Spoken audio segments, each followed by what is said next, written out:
السلام علیکم، میں امداد سمرو۔ آج ایک طرح سے بلاول بھٹو زرداری صاحب کو انکار کر دیا گیا ہے افواج پاکستان کی طرف سے، اور محسن نقوی صاحب کو ہاں کہہ دیا گیا ہے۔ یعنی جو محسن نقوی صاحب چاہتے ہیں یا انہوں نے جو گفتگو کی نئے صوبوں کے قیام کی یا نئے انتظامی یونٹس کی، اس کی ایک طرح سے تائید کر دی گئی ہے کہ جی مسئلہ تو ہے، اس کو حل کرنا ہے تو انتظامی یونٹ بنائیں یا کوئی اور حل ڈھونڈیں، لیکن حل کریں۔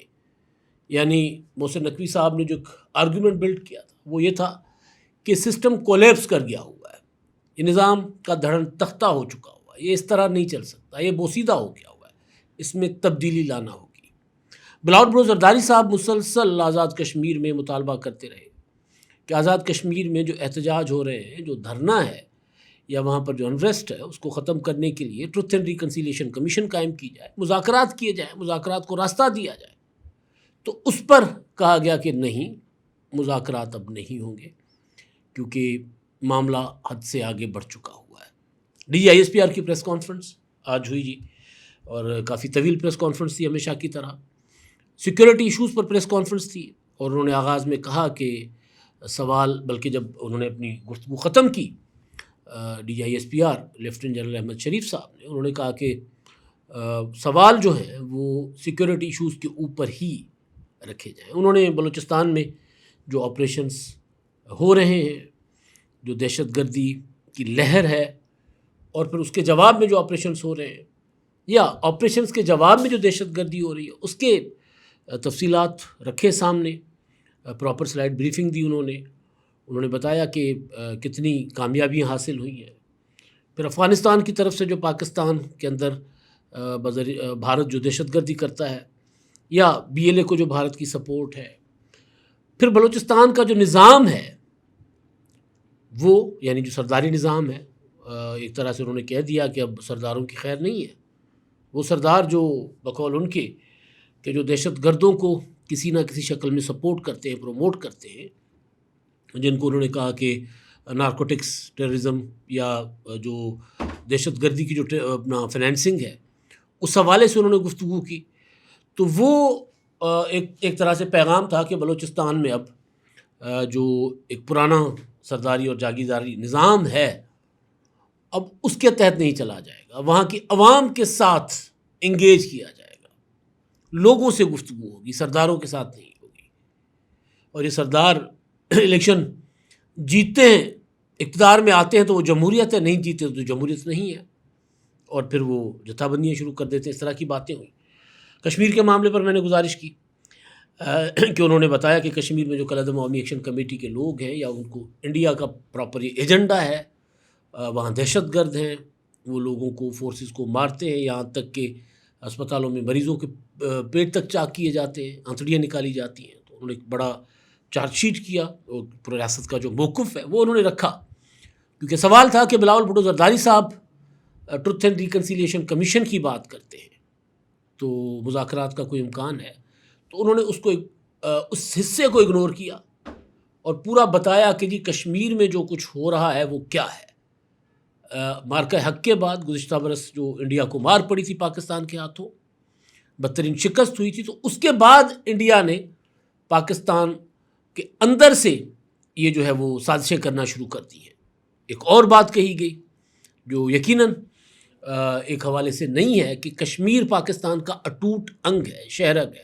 شہرک تو ہم کہتے رہے ہیں، لیکن کشمیر ظاہر ہے متنازع علاقہ ہے۔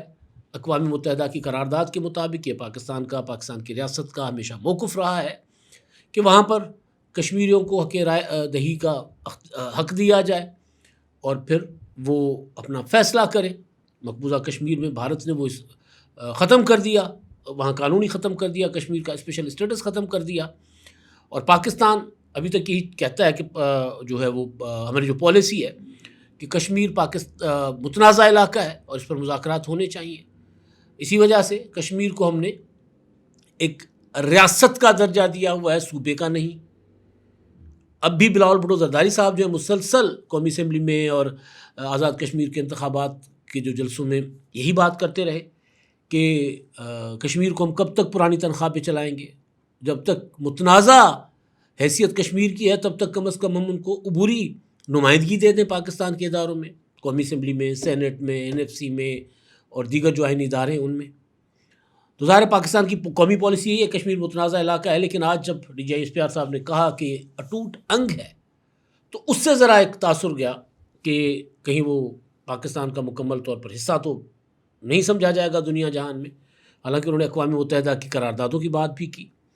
بہرحال اچھا، اب جو دوسرا معاملہ ہے جو اس وقت سب سے زیادہ گرم ہے وہ ہے محسن نقوی صاحب کی گفتگو جو انہوں نے کل اسلام آباد میں اکنامک سمٹ میں کی تھی۔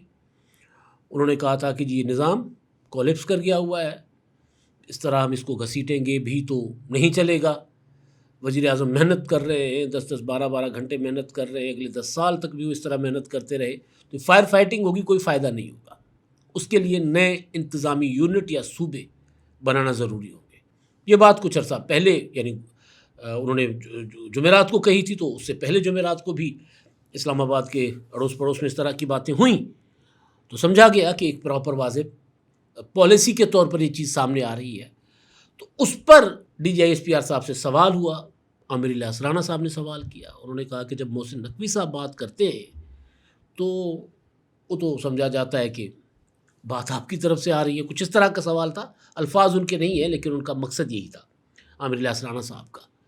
تو یہ کیا واقعی کچھ اس طرح کا سوچا جا رہا ہے؟ تو انہوں نے کہا کہ جی محسن نقوی صاحب کابینہ کے ممبر ہیں، وزیر ہیں، یہ ان کی ذاتی رائے ہو سکتی ہے، میں اس پر تو کوئی بات نہیں کروں گا، لیکن جہاں تک معاملہ ہے گورننس کا، تو گورننس پاکستان میں تو ایشو ہے، اور ہم کئی بار کہہ چکے ہوئے ہیں کہ جی دہشت گردی جو ہے وہ اس وجہ سے بڑھتی ہے کیونکہ بیڈ گورننس ہے، حالات اچھے نہیں ہوتے حکومتوں کے، چاہے بلوچستان ہو، چاہے خیبر پختونخوا ہو، چاہے سندھ ہو، وہاں پر گورننس بہتر نہیں ہے۔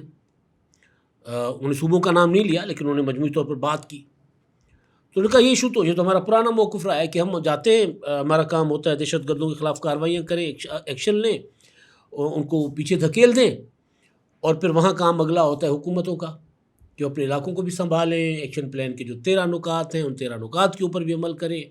ایک نکتہ ہے صرف فوجی آپریشنز، اور باقی تو ہے وہاں پر اصلاحات، دہشت گردی کے خلاف بیانیاں بنانا، مدارس کی اصلاحات، مدارس کا یکساں نصاب، کافی لمبا چوڑے جو نکات ہیں انہوں نے ڈسکس کیے۔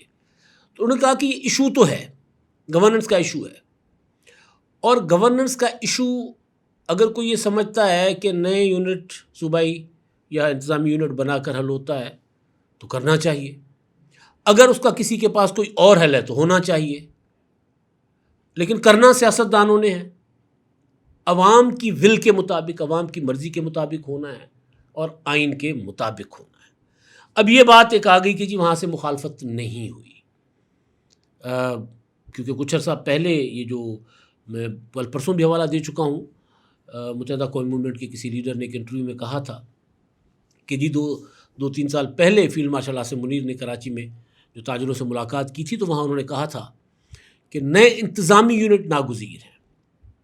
اب ظاہر ہے ایک رائے ہے، ایک پالیسی ہے، عمل درآمد تو بذریعہ آئین ہوگا اس پر، اور جو آئین کہتا ہے اسی کے مطابق ہی آگے بڑھا جا سکتا ہے۔ لیکن میں پہلے بھی کہا کہ یہ تو اس سے رد عمل بہت زیادہ آئے گا۔ اب سندھ سے رد عمل آ گیا، سندھ کے وزیر اعلیٰ ہیں مراد علی شاہ صاحب، انہوں نے کہا کہ جی یہ پتہ نہیں محسن نقوی صاحب خود حکومت کا حصہ ہیں، مرکزی کابینہ میں شامل ہیں، پنجاب میں مسلم لیگ نون کی حکومت ہے، بلوچستان سندھ میں ہماری ہے، بلوچستان میں پیپلز پارٹی اور مسلم لیگ نون کی اتحادی حکومت ہے۔ اب پتہ نہیں محسن نقوی صاحب کس کی ناکامی کی بات کر رہے ہیں، لیکن جب صوبوں کا سوال ہوا، نئے صوبوں کا، تو انہوں نے کہا یہ تجویز جو انہوں نے دی ہے یہ گھسی پٹی تجویز ہے، اور یہاں سندھ کے لوگ اسے قبول نہیں کریں گے۔ تو انکار تو آنا شروع ہو گیا ہوا ہے محسن نقوی صاحب کی بات کو۔ ایک طرح سے DGI نے کہا کہ یہ مسئلے کا حل ہے، اسی طرف ہمیں جانا چاہیے یا کوئی اور حل پیش کرے۔ بلاول بھٹو زرداری صاحب کا جو تھا، جو ان کی ڈیمانڈ ہے، اس کے اوپر انہوں نے کہا ایک طرح سے کہ نہیں، یہ نہیں ہو سکتا۔ تو اب جو اس کے بعد جو ڈسکشن یا بحث شروع ہوگی یا تنازع کھڑا ہوگا ظاہر ہے وہ لمبا جا سکتا ہے. اگر محسن نقوی صاحب اپنی حد تک یعنی بات رہتی محسن نقوی صاحب تک تو یہ کہا جا سکتا تھا کہ ان کی اپنی رائے ہے، جی ہم اس پہ کیا کہہ سکتے ہیں، سیاستدان جانے، سیاستدانوں کا کام جانے. لیکن یہ اون کیا گیا کہ نہیں، یہ ایک حل ہے مسئلے کا، اس طرف جانا چاہیے. اب یہاں سوال کئی کھڑے ہوتے ہیں. آج بیٹھک میں نے یہ بات کی کہ دیکھیں اگر تو مسئلہ آبادی کا ہے کہ جی زیادہ آبادی، بلکہ کہا گیا جیس پیار صاحب کی طرف سے کہ جی 70s میں ہماری آبادی 4.5 کروڑ تھی، 5 کروڑ تھی، اب 25 کروڑ ہے. تو بدلتے حالات، وقت کے تقاضے، تبدیل ہوتی ضروریات، تبدیل ہوتے مسائل کے بعد ہمیں ظاہر اپنی حکمت عملی بھی اور اپنا ایک طرح سے انہوں نے کہا ڈھانچہ بھی تبدیل کرنا پڑے گا. تو اس پر کل بیٹھک میں نے کہا تھا کہ انڈیا کی مثال بہت دی جاتی ہے کہ جی جب محسن نقوی نے دی نا کہ جب انڈیا ہم الگ ہوئے تھے، پاکستان آزاد ہوا تھا، اس وقت انڈیا کے کتنے صوبے تھے، آج کتنے صوبے ہیں. تو انڈیا کے کئی ریاستیں جو ہیں وہ جس طرح اتر پردیش ہے اس کی آبادی پاکستان کے برابر ہے، وہ ایک ہی صوبہ ہے، ایک ہی ریاست ہے. ایشو کہاں پر ہے؟ میں نے گزارش یہ کی تھی اور دوبارہ آپ کے سامنے رکھنے لگا ہوں کہ ایشو کہاں پر ہے. ایشو ہے نت نئے تجربوں کے بجائے ہمارے بڑوں نے، ہمارے مدبر سیاستدانوں نے 1973 میں جو آئین دیا تھا جس میں تمام پولیٹیکل پارٹیز شامل تھیں، ذوالفقار علی بھٹو سے لے کے مفتی محمود صاحب، ولی خان صاحب، جتنے بھی پولیٹیکل لیڈرشپ تھی اس وقت کی، انہوں نے نہ صرف پارلیمنٹ کے اندر بلکہ پارلیمنٹ کے باہر بھی اس پر پراپر ایک ڈیبیٹ کر کے آئین دیا گیا تھا. تو ایک بار اس آئین پر عمل کر کے دیکھ لیں بجائے طرح طرح کے نسخے آزمانے کے. کیونکہ پاکستان کا مسئلہ نظام نہیں ہے، گورننس نہیں ہے. پاکستان کا جو بنیادی مسئلہ ہے وہ یہ ہے کہ پاکستان میں کوئی سا بھی نظام چلنے نہیں دیا جاتا. نت نئے تجربے ہوتے ہیں، مداخلتیں ہوتی ہیں، یہ ہائبرڈ ہے، یہ جمہوریت ہے، یہ صدارتی نظام ہے، یہ بیسک ڈیموکریسی ہے. جو 73 کا آئین کہتا ہے اس آئین کے اوپر اگر کوئی 2-4 سال چل کر دکھائیں تو ملک ٹھیک ہو سکتا ہے. وہ کیا کہتا ہے؟ آئین کہتا ہے کہ جی جو سیاستدان کا کام ہے سیاستدان کرے گا، جو فوج کا کام ہے فوج کرے گی، عدلیہ کا کام ہے عدلیہ کرے. ہمارے یہاں سب سے بڑا مسئلہ یہ ہوتا ہے کہ جس کا جو کام ہوتا ہے وہ نہیں کرتا، دوسرے کے کام میں مداخلت کرتا ہے. تو ٹھیک ہے، پبلک لیول پر اگر ڈیبیٹ ہو رہی ہے تو ہونی چاہیے، رد عمل آئے گا تو پتہ چل جائے گا کہ بات لوگوں کے لیے قابل قبول ہے کہ نہیں نئے صوبوں والی. لیکن ساتھ ساتھ پیرالل آئین پر عمل کر لیں، آئین کے مطابق ملک کو چلانے کی کوشش کریں. جہاں جہاں کی مثالیں دی جاتی ہیں وہاں نئے صوبے بنے، وہاں آئین پر عمل ہی ہوتا ہے. ٹھیک ہے، آئین کی خلاف ورزیاں دنیا کے تمام ممالک میں ہوتی ہیں لیکن آئین ٹوٹتا نہیں ہے، مداخلتیں نہیں ہوتی ہیں. یہاں تو بار بار آئین ٹوٹتا رہا ہے، بار بار. جمہوریت ابھی جڑ بھی نہیں پکڑتی تو اس کے پودے کو اکھاڑ دیا جاتا ہے. سیاسی جماعت ابھی میچور ہی نہیں ہو رہی ہوتی تو اس کو توڑ دیا جاتا ہے. پیپلز پارٹی کے ساتھ جو کچھ ہوتا رہا، نون لیگ کے ساتھ جو کچھ ہوتا رہا، اب جیسی تیسی ایک پارٹی اور بنی تھی پی ٹی اے، اس کے ساتھ جو کچھ ہو رہا ہے. تو اس طرح تو پھر ظاہر ہے آپ پاکستان کے ہر شہر کو ایک صوبہ بنا دیں، کچھ نہیں ہوگا. آئین پر عمل درآمد. تو بہرحال چیزیں بالکل واضح ہو کر سامنے آ گئی ہیں کہ معاملہ جو ہے وہ کافی حد تک سنجیدہ ہے. اب اس میں اصل ٹارگٹ کیا ہو سکتا ہے، مقصد کیا حاصل کرنا ہے، وہ کچھ دنوں میں بات سامنے آ جائے گی. لیکن کچھ چیزیں جو مجھے سمجھ آ رہی ہیں وہ کل صبح کے ویلاگ میں آپ کو بتاؤں گا کہ اصل ٹارگٹ، اصل اہداف کیا ہو سکتے ہیں. اب تک کے لیے اتنا ہی. اللہ حافظ. 999 کمیونیکیشن، ڈیجیٹل میڈیا اور یوٹیوب چینلز کی دنیا میں بڑی کامیابیاں سمیٹنے کے بعد اب ویب نیوز، ویب چینل اور یوٹیوب نیوز چینل کی طرف قدم بڑھا رہا ہے، جس کے لیے ہمیں ملک بھر میں رپورٹرز کی ضرورت ہے. خواہش مند حضرات و خواتین نیچے دیے گئے نمبر پر رابطہ کریں. What's app +92 309 1226 999.